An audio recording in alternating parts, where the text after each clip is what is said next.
বিসমিল্লাহির রহমানির রহিম। সমস্ত প্রশংসা সেই মহান আল্লাহর জন্যে, যিনি হালালকে স্পষ্ট করেছেন এবং হারামকে স্পষ্ট করেছেন।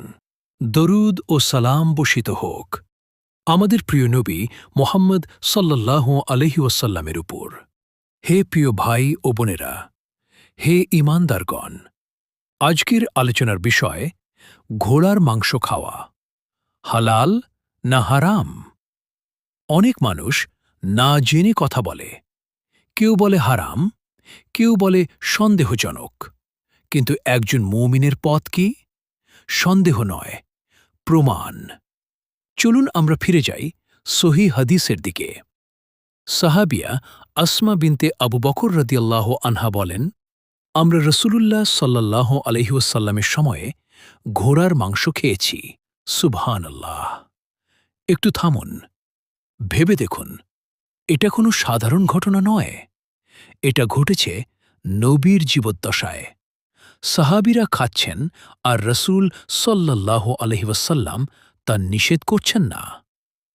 ইসলামের একটি মূলনীতি, রাসূল সাল্লাল্লাহু আলাইহি ওয়াসাল্লাম কোনো কাজ দেখে নিষেধ না করলে সেটি জায়েজ। এটাই প্রমাণ, এটাই দলিল। তাই অধিকাংশ আলেম বলেছেন ঘোড়ার মাংস হালাল। হ্যাঁ, কিছু মতভেদ আছে, কিন্তু কেউ এটিকে হারাম বলেননি। হে মুসলিম ভাই, তুমি কি তোমার দ্বীনকে মানুষের কথায় চালাবে, নাকি কুরআন ও সহিহ হাদিসের উপর দাঁড়াবে? মনে রাখো, সত্য একটাই, আর তা প্রমাণের উপর দাঁড়িয়ে। সুতরাং স্পষ্ট, ঘোড়ার মাংস খাওয়া জায়েজ এবং হালাল। আল্লাহ আমাদেরকে সঠিক বুঝ দান করুন। আমাদেরকে হালালকে হালাল হিসেবে আর হারামকে হারাম হিসেবে মানার তৌফিক দিন। সাদাকাল্লাহু আলিয়ুল আজিম।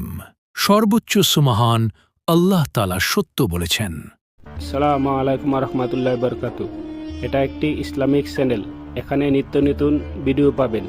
ইসলামিক ভিডিও পাওয়ার জন্য চ্যানেলটি সাবস্ক্রাইব করুন এবং পাশে থাকা বেল আইকনটি বাজিয়ে দিন। ধন্যবাদ আপনাকে উৎসাহিত করার জন্য।